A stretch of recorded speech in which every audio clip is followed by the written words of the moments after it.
Hey everyone, so we've made it to part 5. In the last video, we learned about how to use geometry nodes to get the normals from our mesh and send them to the shader. And in this video, we're going to look at how we actually transfer normals between different meshes using geometry nodes. We're going to be recreating an approximate version of the Data Transfer Modifier as an exercise to understand all the things that go into it and all of our different tools. Also, a reminder that geometry nodes is still quite new and things could change, so check the description to see if I put any updates about that. I'm doing that thing where I record the intro after recording the rest of the video, so we can look at exactly what we'll be making. Here is our big geometry nodes group, and if you look at the inputs, you can compare it to the Data Transfer Modifier and see that there's a lot of similar things. It looks a bit intimidating because there's a bunch of stuff here, but most of this is just like switches and mixes, so don't worry about that too much. The basic idea is we get our input object, just like you would, our normals source object, and we interpolate our normals into face corners because we don't automatically have that. And then down here, this is transferring based on proximity. We'll learn about the geometry proximity node, which lets us duplicate this field to control how far things can be transferred from. And then up here, we have the Raycast group, which lets us do projected stuff. We pop into that. That looks pretty crazy, but again, a lot of this is just switches. It gets busy because we need 2 of them technically. And then this is mixing things together, and then we need to deal with applying object space transformations. So, wow, it doesn't sound like much when I sum it up that way, but there's a lot going on. To help us learn, I've also built some examples as before. Here is a Raycast visualization example. This is showing us where rays are being shot from and if they hit and where they hit. So that's cool. Here is the node group that does that visualization, which is kind of a mess, and I'm not going to explain it because it's not really the subject of the video. But if you want it, it will be in the file release. And of course, the main group will also be in the file release. I'll just be adding that to the same Gumroad page as before, so check the description for a link to that. It's still free, but you are, of course, welcome to leave a donation or support me on Patreon. All right, well, let's just get into it.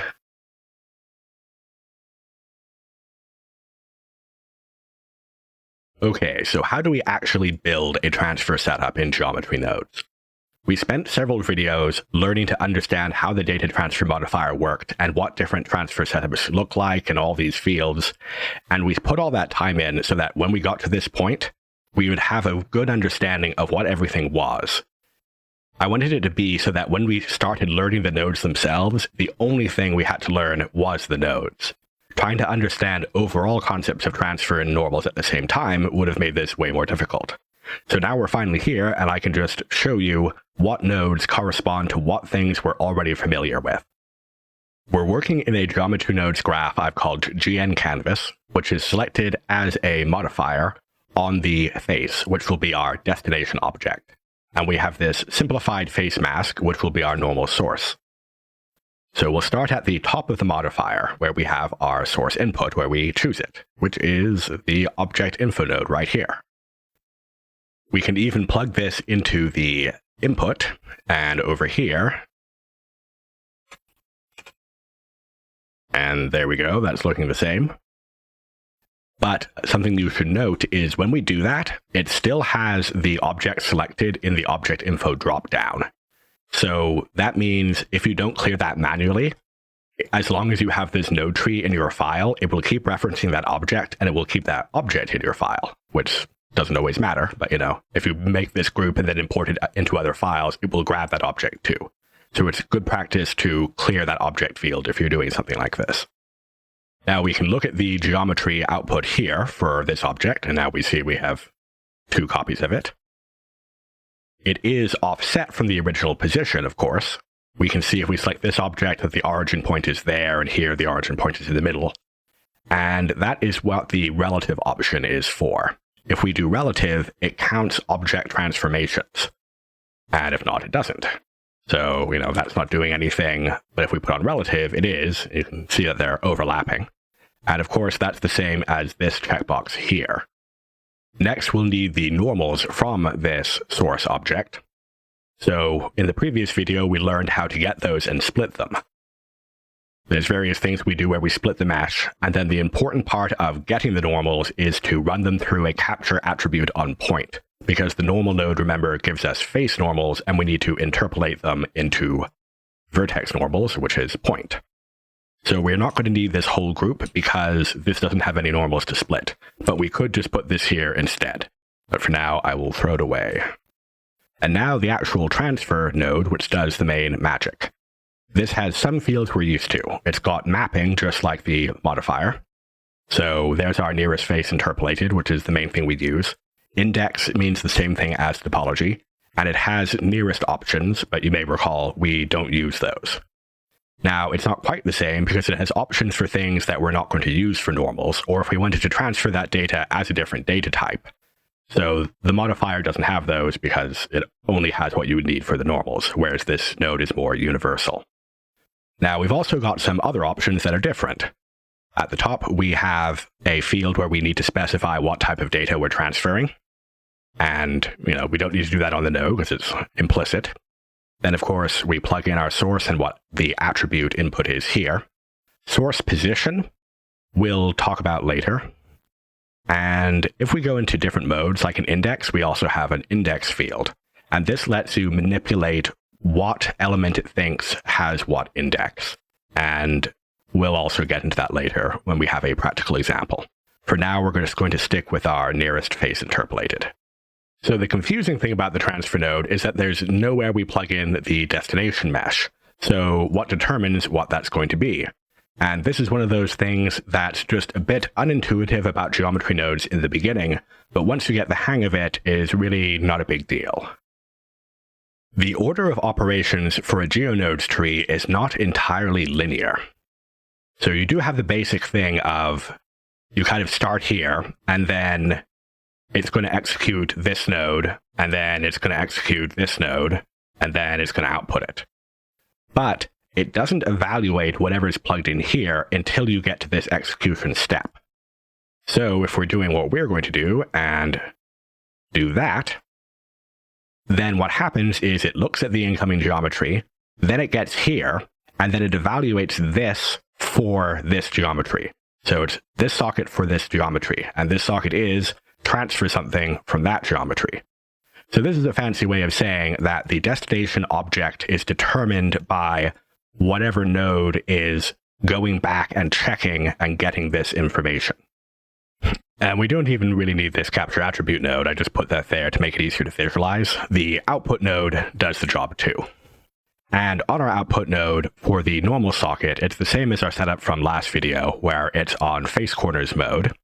And if we go over here to attributes, we still have our GN normals on the mesh, and our output is set to GN normals to send it through to our shader.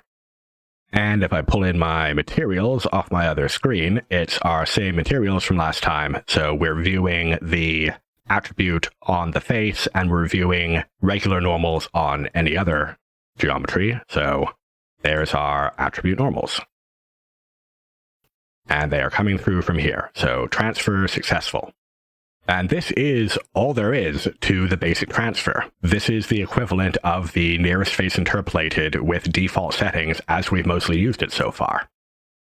But we'll still add some more things on to understand how they work, as we may use them in more complex setups. Okay, so what if we wanted to have a mix factor? First, let's organize things a bit. I'll hide the unused inputs. I'm going to really keep everything sectioned off for readability. So mix factor, we can grab ourselves a mix RGB node, just like in the shader editor. We'll default that to 1. So when we have a factor of 1, we'll get the new normals. And at a factor of 0, we'll have the old normals. And plug that in.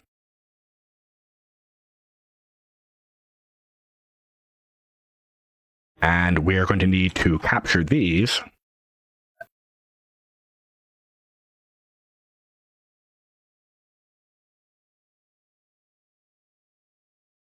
There we go.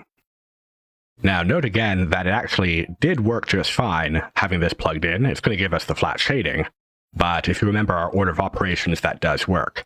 And we don't even need to have this be a separate node. We could have plugged this one in. Same result.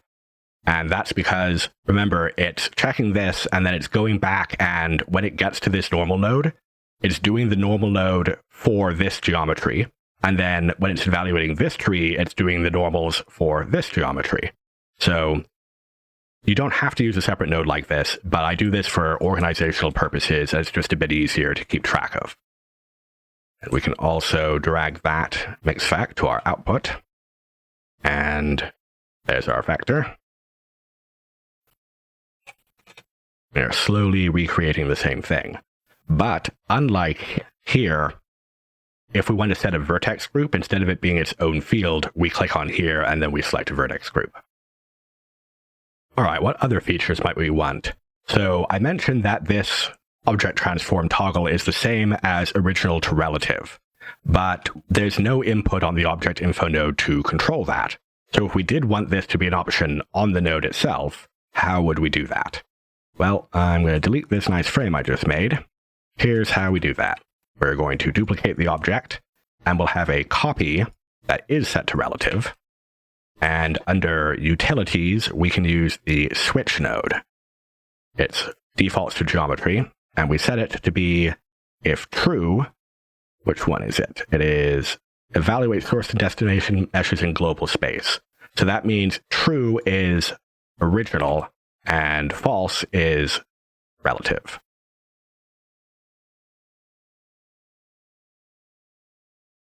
So even though there's no input for that specifically, we can still make the setup like this.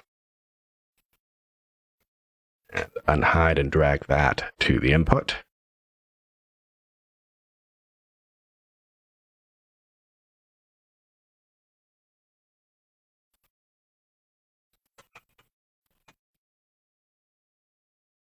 Now we can join that up again.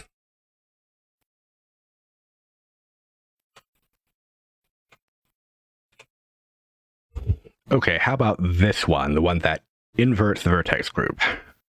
We need to invert for our mixfac here. So that's pretty easy. To do an invert, what you do is we'll need a switch again. This time it will be a float. And we want to toggle between the thing and an inversion is you take math and you multiply by -1 would be the inversion if we were doing a vector that was between -1 and 1. But a mixfac is between 0 and 1. So the inversion is 1 minus the value.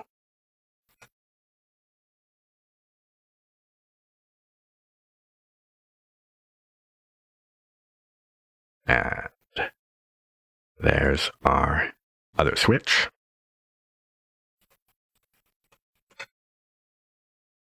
And to test that invert, I've got a vertex group here called mask face normals. So we'll chuck that into our mixfac.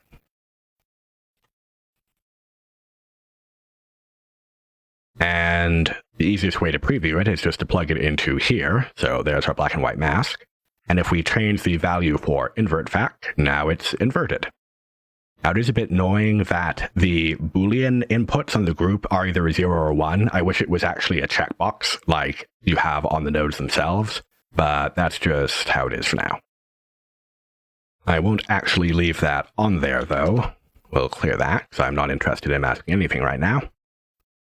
So what else can we add here? We've gone through most of these, but down here in topology mapping, we do have max distance, which limited how far away things could be chosen from. As you may remember, we had the issue of when doing nearest transfers, sometimes the nearest thing was really far away.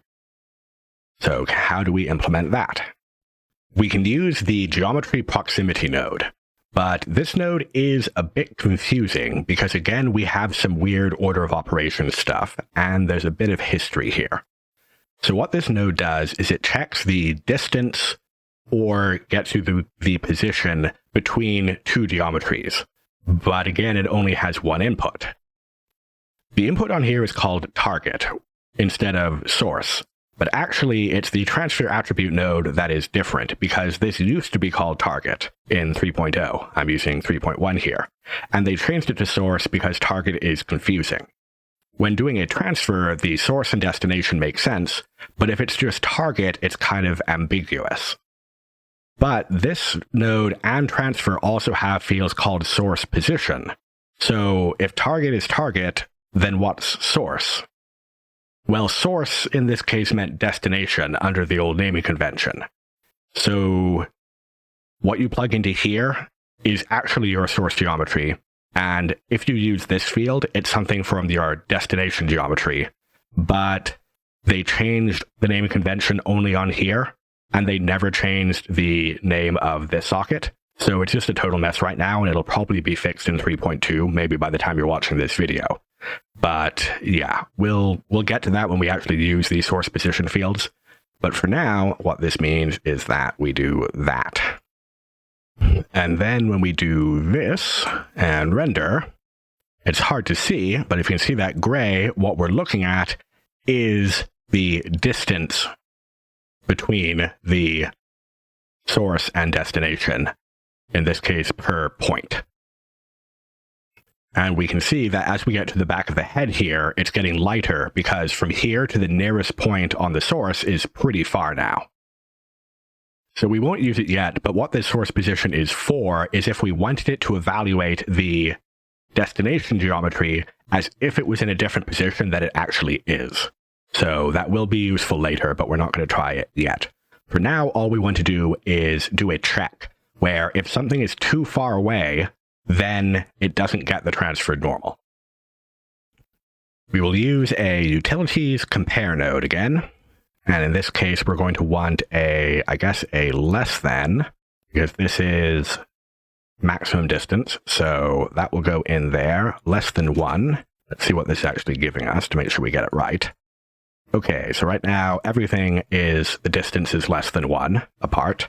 But if we go down to a low number, now we're seeing white is where the distance is less than the threshold, and black is where the distance to the nearest is more.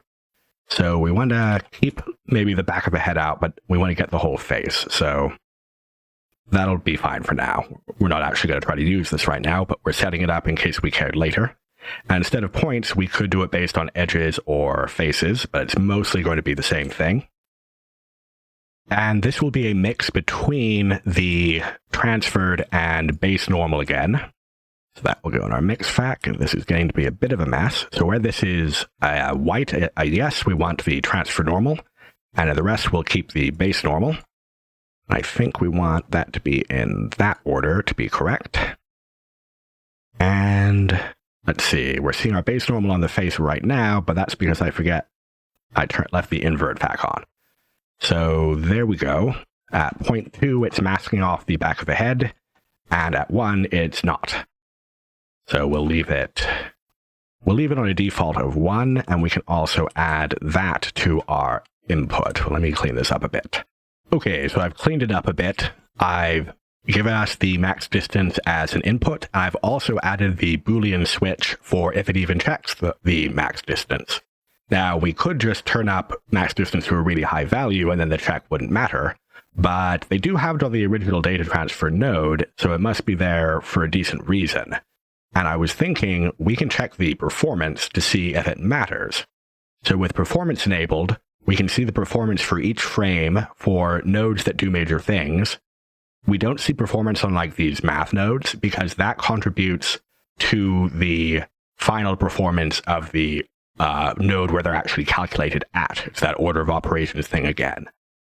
So we can see the performance time per frame and for some of these nodes, but it can be a bit confusing to tell what's really for what. Like on the output node, we can see the performance for the entire node tree before it. But like, what's the performance of the transfer? How much of the total time is the transfer node? The node itself is only 0.1 seconds, but the transfer doesn't occur on the node. The transfer happens where the node is resolved, which is, well, it's the output node. So like, how fast is the transfer? We can see here that our interpolation our switch from face to point where it actually interpolates the normals, that's actually most of the time. So if that was 63 out of 84, then the transfer itself is actually quite fast. But another reason these numbers are deceptive is, let's say, toggle a node, which will force the whole thing to recompute.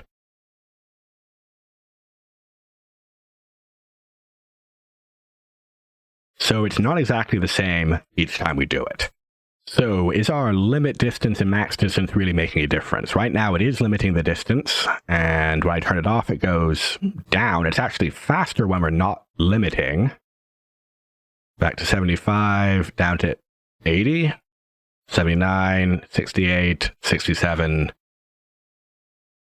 So basically it's not really consistent. Now, how about if we do limit, but we set the max to something really high? And now let's turn it on and off. It doesn't really seem to have made a difference. Now, it could make a difference if there was lots more geometry to be checking things against. So maybe there is a good performance reason not to have the max distance just on by default with a high number to disable it. So, if you're using a setup like this yourself, you'll have to worry about that then. So it's really easy to check the timings. It's hard to know exactly what they mean, but it's not too hard to, figure out if something is totally tanking your performance, which sometimes it will. So it's something we'll check periodically, especially if we notice some problems. So we've recreated pretty much everything on data transfer at this point, but we are still missing our projected face interpolated, which we may want to use. And actually, we'll definitely want to use it with some of the things we can do here we can't do in this node. So next, we're going to take a look at how we get that.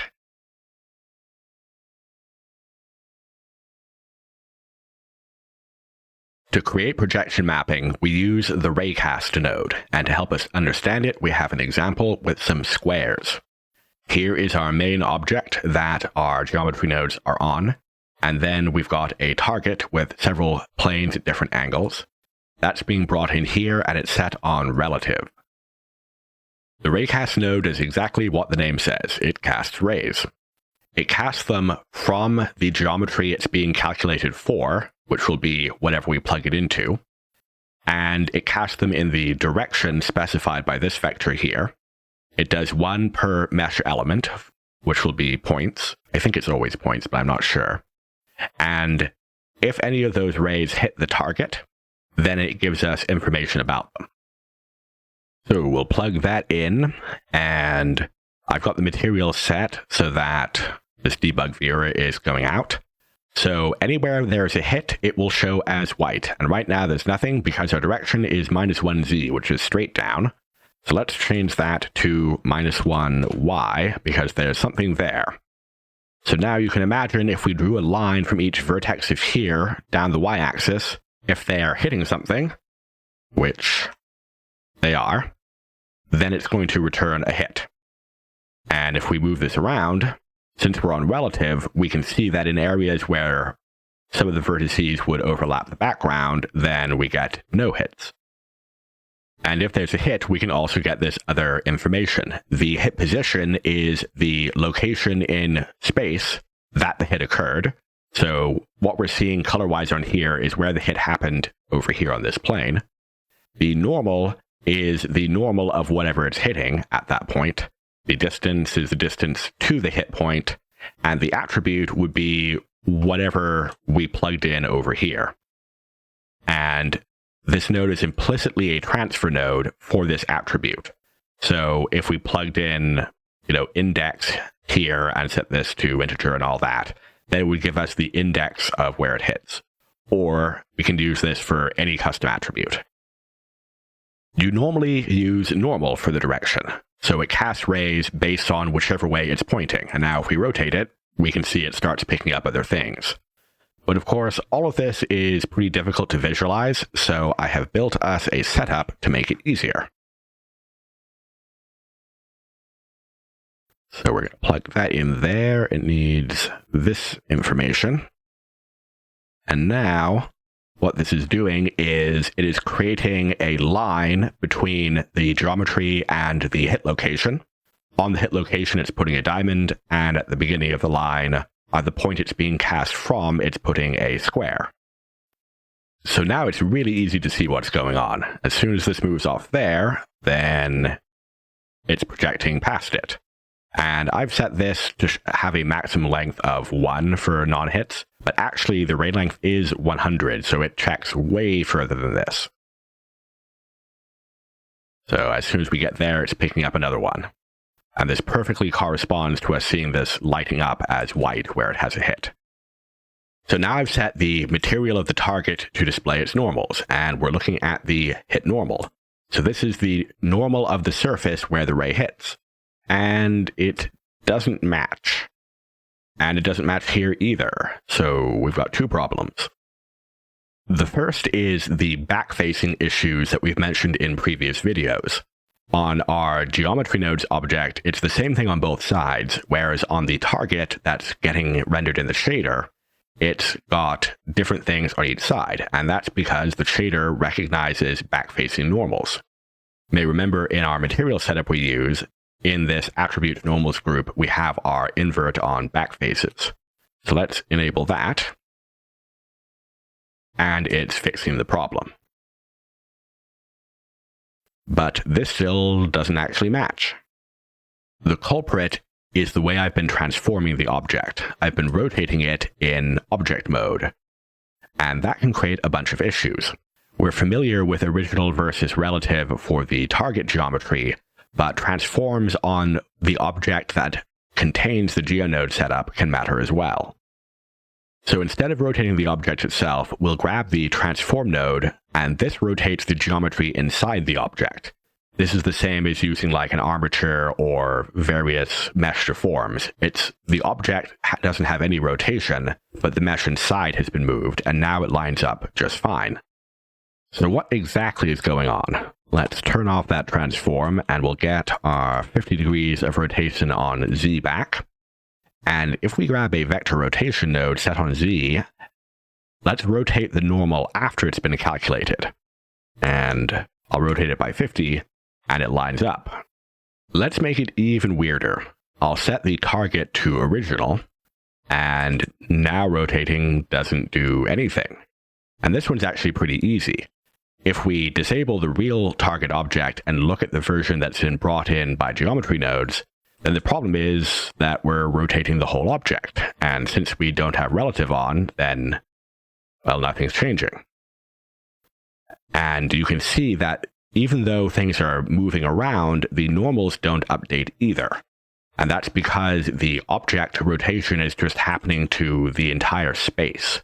So the rotation of this geometry is not changing in object space, even though it's changing in world space, which is a problem we've dealt with before in the generated normals video I did a while back, actually. We'll talk more about this problem later, as we'll need to compensate for it in general. We can get to the bottom of this with some help from the viewer node and spreadsheet. The rotation output of the object info node tells us what rotation is on that object. So if I rotate the Raycast target, the real one, we can see when I rotate on positive Z that we're getting positive numbers in the Z column. And on relative, same thing. Now back to original, and I'll hide the real target. If I rotate the geometry nodes object, no transform, which you'd expect, because this is giving us information about the target object, and we didn't rotate it. But if we put it on relative and rotate the geometry nodes object, we do get transform, and it's negative this time.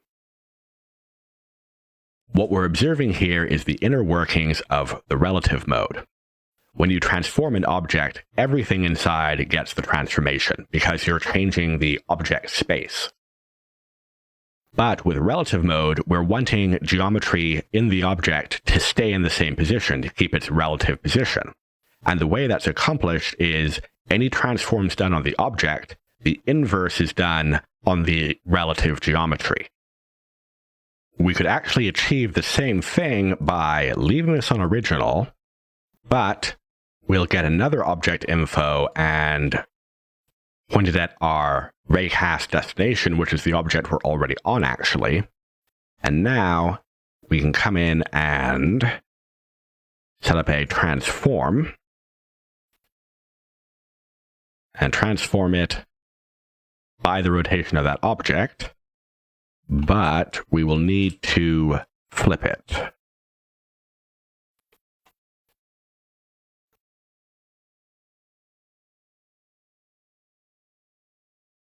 And now we have accomplished the same thing of preventing it from moving, although it's really confused the normals. So that's the same counter rotation. We don't actually want that though, because that's kind of a mess. So let's get rid of that. So we could leave it on relative though, and fix our rotation by just counter rotating the normals, like this. And now it lines up properly. So basically, the offset in the normals is because things actually are being moved relatively. So to recap, the normal our setup is finding is correct for the version that exists in object space with this extra counter rotation, but it's not correct for what we would actually expect to see compared to the real version in world space, which is what we actually want. So to make it correct, we either have to do some counter rotation, or we just have to avoid making object transforms in the first place and just transform the geometry inside. We'll worry more about object level stuff later. For now, let's get back to the Raycast node and the rest of these options. We can set a ray length, and I'm also going to use the same setting for the non-hit length so we can see it better. And I'll make the changes with this node. So if we turn that down low enough, then, well, it's not going to find anything. And as we turn it up, it will find things, but not necessarily everything. So this is similar to what we've worked with on the data transfer node, although generally for normal transfer setups we'll be working with, we'll pretty much never need this, but it can be convenient to have. And our last input, source position, is quite useful because it lets us change the position rays are cast from. By default, it behaves as if this position node was plugged in. It just uses the default position of the geometry. And remember, it's this geometry. It's the geometry we are calculating for and casting from. It's not the target geometry. So if we take this and we can put an add node and add a bit to it, that's a translation. Oh, but I gotta put it there or it's not gonna make much sense. My visualization won't line up properly. So that's the same as if we were moving this around, but it's not moving the actual geometry.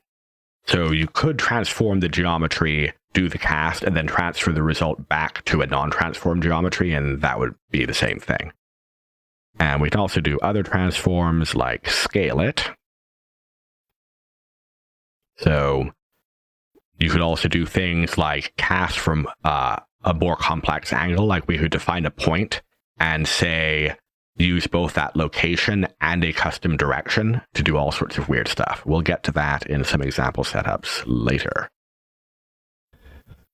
And another detail that I kind of glossed over before, usually when you raycast, you're going to be doing it from points, but you can do it from other mesh elements like faces. Doing it on face corners is effectively the same as points, but, for other GeoNodes uses, this stuff could come up. So where it's cast from is determined by where you're using the raycast output. So in this case, I'm capturing as point, so it's going to be like we've seen so far with point. But if you change it to face, now the ray is being cast from the face, and either the whole face is a hit or not. And for edges, it's not really going to look much different because we can't really see an edge, and it is basically interpolating it to corners anyway. So technically that's working though. And I can't show it with my visualize node because I only built it to support point. And speaking of this visualize node, I will show it to you real quick, and it will be in the file release, but I'm not really going to go through it because it's another one of my quick and dirty example visualization setups. So yeah. But feel free to check it out if you're curious.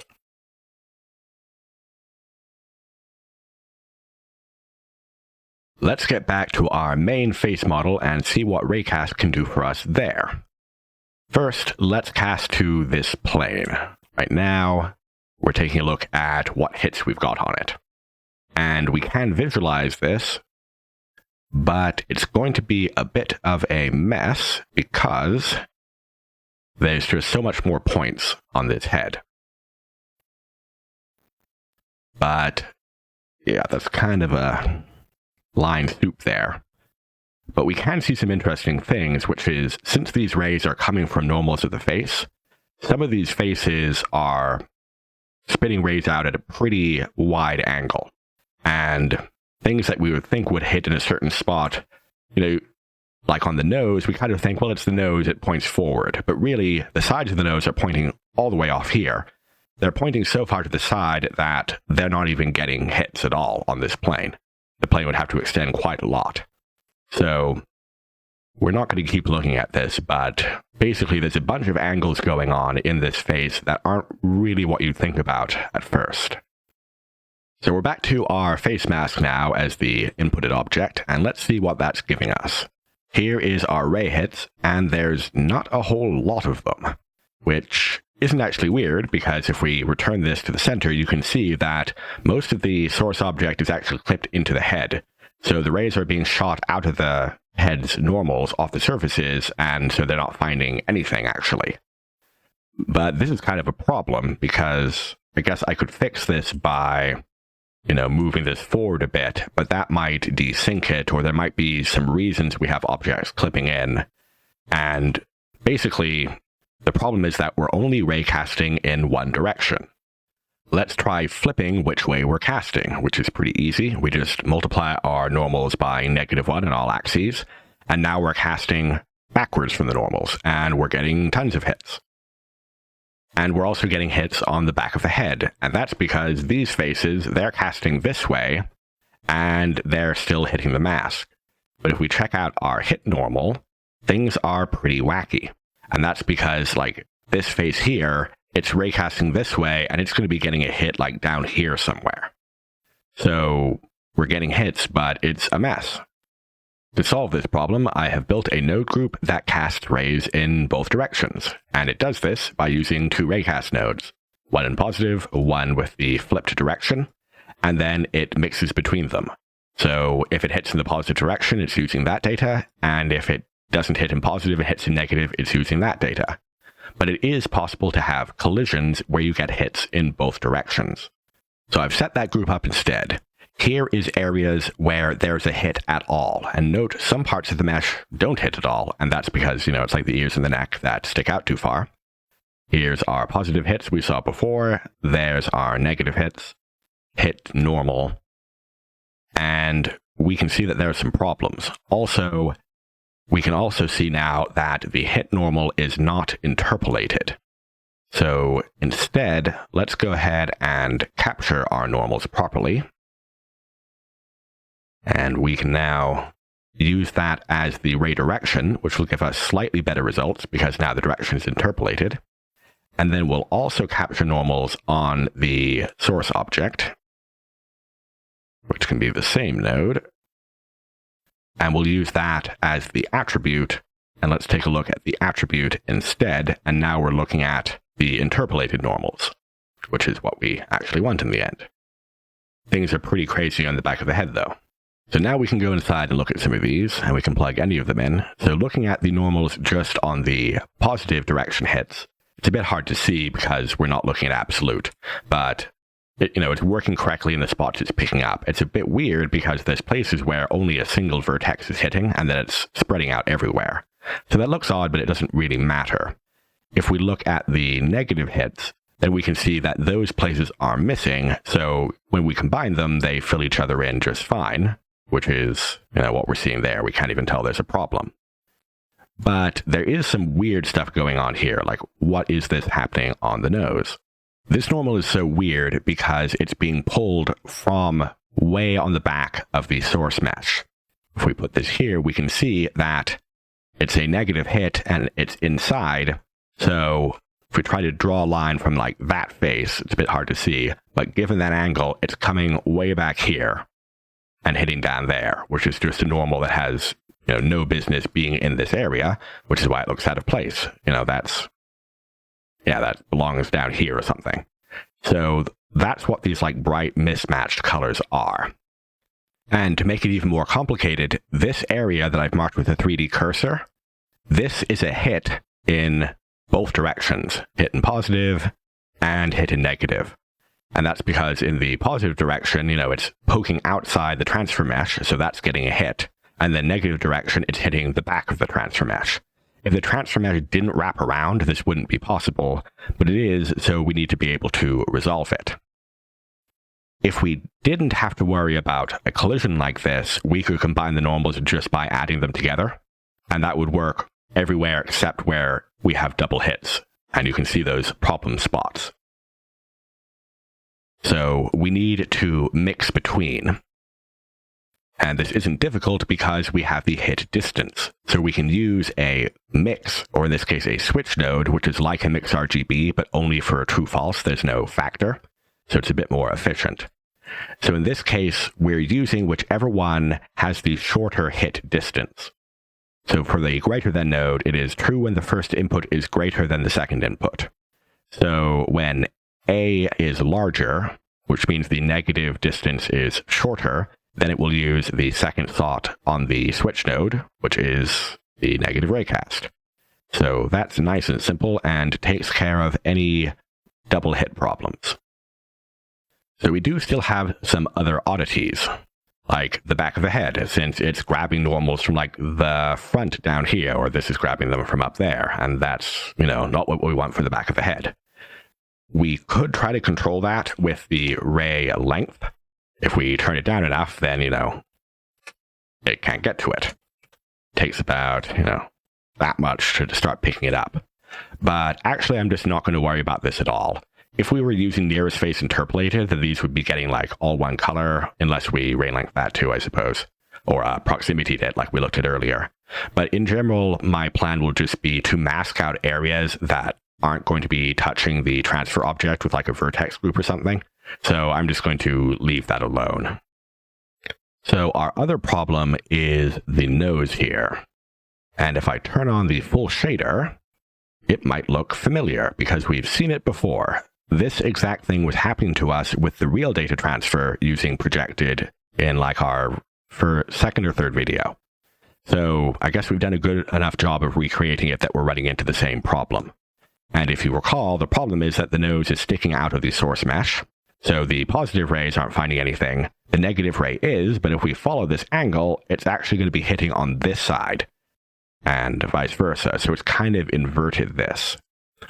If we take a look at the base normals and we don't interpolate them, then you can really see it here, because this is the flat normal. It's like the whole side is having that problem now.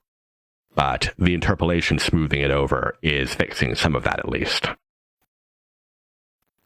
So previously we had addressed this problem by like moving the data transfer object forward a little bit, which does solve it, but then it's, changing things in other areas. Or of course, we could solve it by flattening the nose. And we've also learned about using intermediary objects for transfers as well. So, you could use the flattened nose version of the mesh for the transfer and then transfer from here to the non-flattened version of the mesh and get around that problem in this way too. Or you might say, well, if we're going to use an intermediary object, then why even use projected? Why not just use nearest interpolated? And that's actually just what we're going to do most of the time. But there are setups where this Raycast project setup will come up, and I wanted to recreate it. And it's also worth noting that on the back of the head, that's still giving us some trouble because due to the way it's casting, it's not just that this is finding normals from the front, it's that it's crossing over as well. So that's why this is getting inverted. And the real data transfer node does not do that. And we probably could fix that in a variety of ways. But again, we're just going to mask that out, so we're not going to bother. And in the types of setups where we're more likely to use projected instead of going and using nearest, we're not really going to have those problems. And we'll get into some of those in the next video. Before we move on, though, let's take a look at another couple of things going on in this group, just so you know about them. I'm using this handy switch because I want to provide a source position input. But if I do that and nothing is plugged in, then the source position is 0, and then it's going to cast as if that was the position. So a bunch of these nodes, like the real Raycast node, if nothing is plugged into source position, then it implicitly acts like a position input is plugged in. So what's going on over here is it's mimicking that behavior. It's checking the length of the input source position. So if it's the default, which is 0, then the length is going to be 0. So if it's not equal to 0, then it will use what's plugged in. If it is equal to 0, then it assumes nothing is plugged in, and it uses the position node. So that's recreated the implicit position node behavior. So I guess if you did want to use a source position that actually was 0 for raycasting, then it wouldn't work. But you shouldn't really, I guess, want to do that. Or if you do, then what you would do is you would change the default to just some like random high number, and then change, the equal check or not equal check for that instead. So there's a bunch of ways you can handle this problem, but this is a pretty easy setup. I've gone back and added our projected setup into our previous big node group. So stuck it in here. It's getting the target geometry and attributes. And it's basically a choice between the transfer attribute for nearest facing, which has gone through max distance, or the projected version. And there's a switch here, which is attached to our use projected output, which I have made a Boolean, but it could be a float or something if you wanted to mix between them. And as I said before, I'm not really planning on using this group like this. This is kind of mimicking a modifier, but I thought it would be fun, since we're making all these features anyway, to stick them together.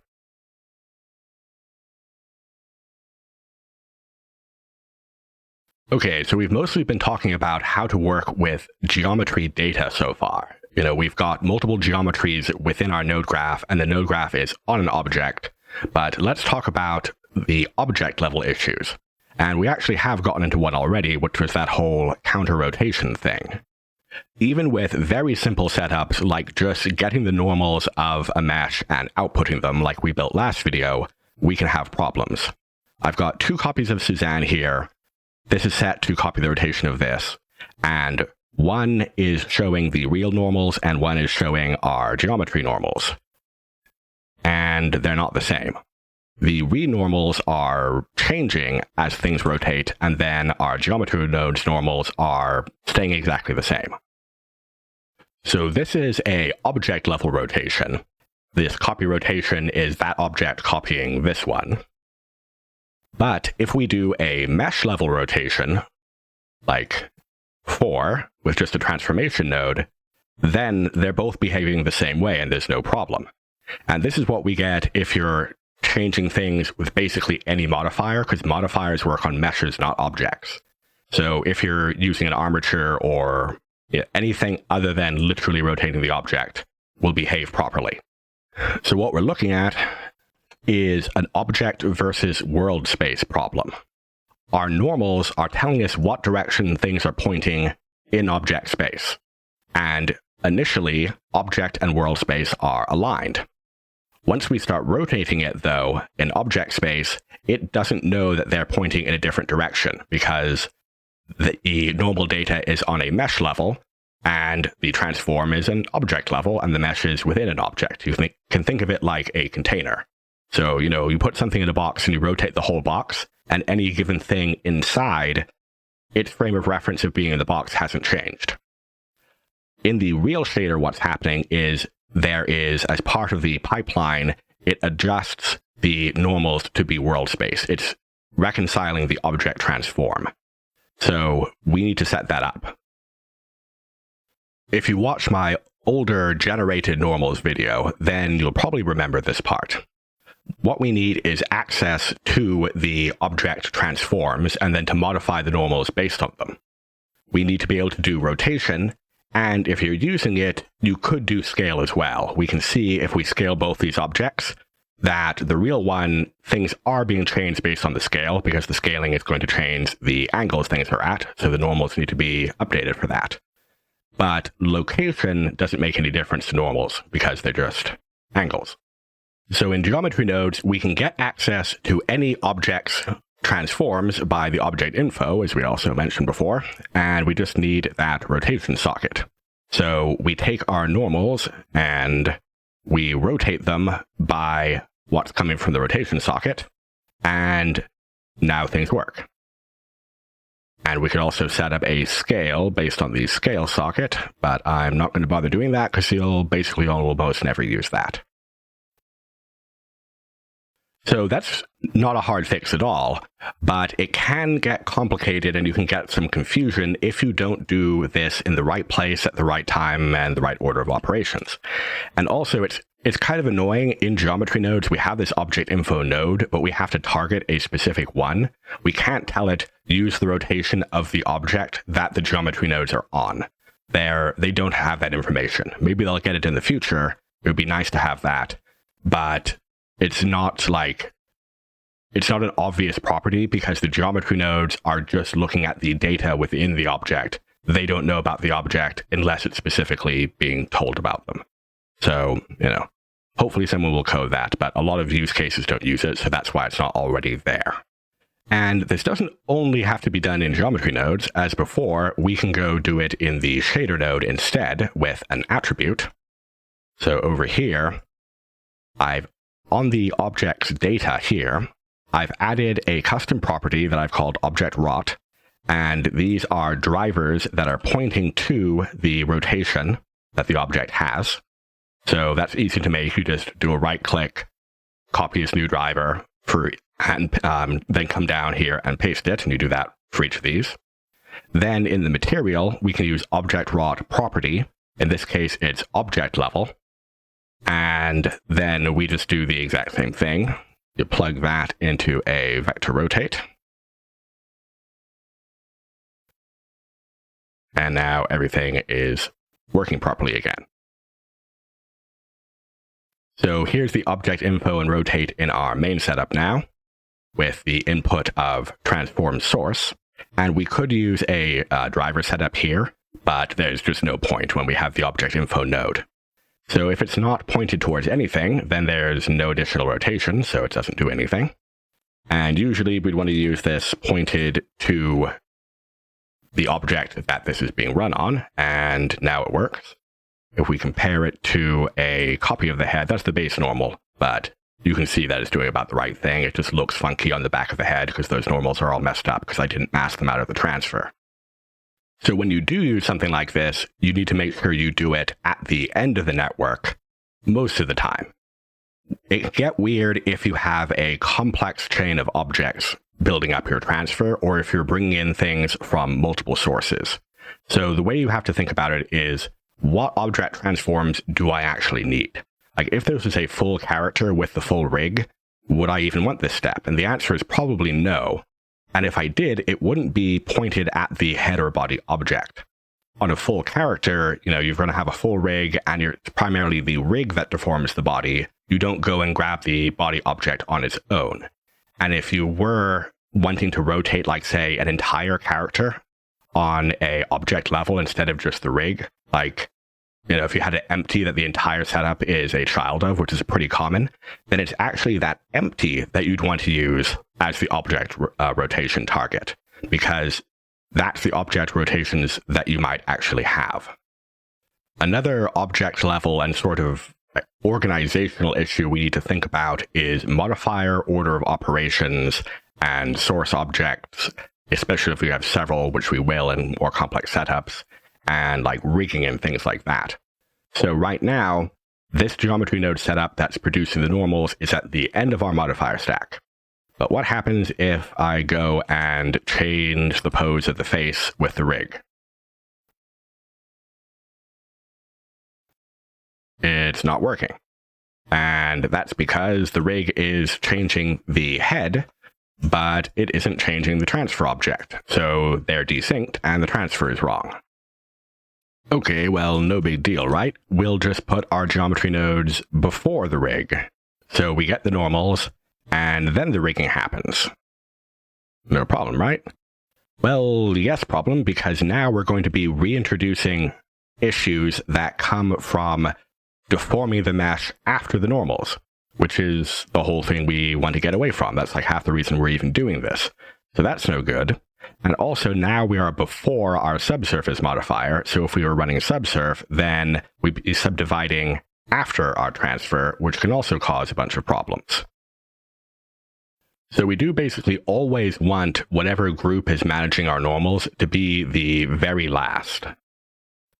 So if we want this to stay lined up when we're going through poses, then we need to rig the transfer object as well. So I have rigged this mask already, and it doesn't work when it's over here because the armature modifier doesn't have an option to ignore the object space offset. So I better snap it there, and I will put it onto wireframe so we can still see what we're doing. And now that does address the problem because the transfer is happening after both things have deformed. So that's usually going to solve the problem, but it's not always ideal because deforming the source object could mess things up depending on what that object is. It isn't in this case, but that's because this is a fairly simple shape. And also deforming the source object, well, it may be inaccurate. Like if I hadn't wave painted this very well, it might not sync up properly. So we have to worry about concerns like that, and if there's other ways to solve them, we'll generally want to do that.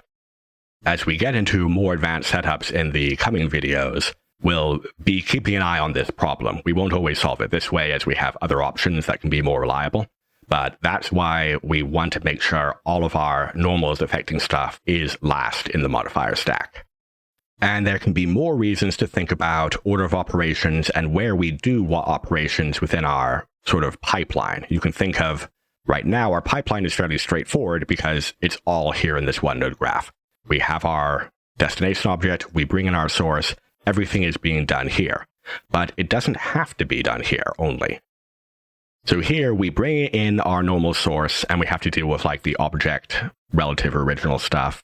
And then we do the interpolation, we get the normals and we capture it from face to point, and then we do things with it.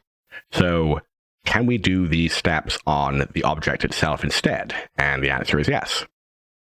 Over here, we're doing the normal capture, and this is just a simple example, but as we get into more complicated things, there's more reason to think about splitting it up. This is saving it to attributes on this mesh. We've got our GN normals, and I've also made a color attribute just to demonstrate this. And those are being outputted, and on the modifier, we've set those to be outputted. So back in our main node graph, I'll just come down here. So we want to access an attribute that we know exists on this incoming geometry. We want to access its GN normal, and since we've already interpolated, and we want to grab that test color attribute.